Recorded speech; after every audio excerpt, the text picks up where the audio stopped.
Au baromètre Le Point Gouvernement mi-novembre 2012, sur l'ensemble des 28 ministres de l'exécutif congolais, 9 ministres ont marqué positivement la population par des actions à impact visible, 11 ministres sont cotés médiocres dans leur activité régulière, 9 ministres sont invisibles pendant toute cette période. Sur la liste des ministres qui ont marqué, Raymond Tshibanda Tungamulongo vient en tête avec 19% d'opinions favorables. Les Quinois sondés continuent de reconnaître les efforts du ministre des Affaires étrangères pour faire entendre la voix de la RDC face à l'agression dont elle est victime de la part du Rwanda. Trifon Kinki Mulumba occupe la deuxième position avec 17%.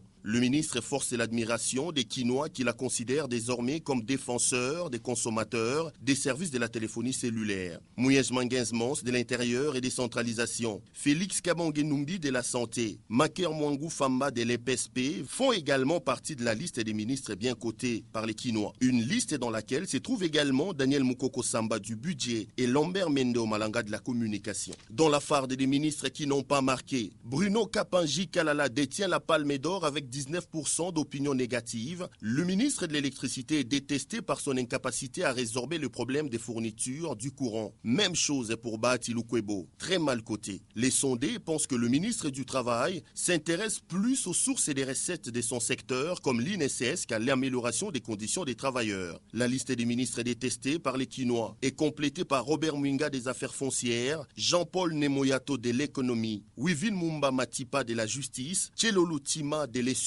Jean-Claude Kibala de la fonction publique ou encore Nawej Mundele des affaires sociales. Il faut noter que pour cette étude, 1000 enquêtés âgés de 18 ans et plus ont constitué l'échantillon général d'après la méthode des quotas.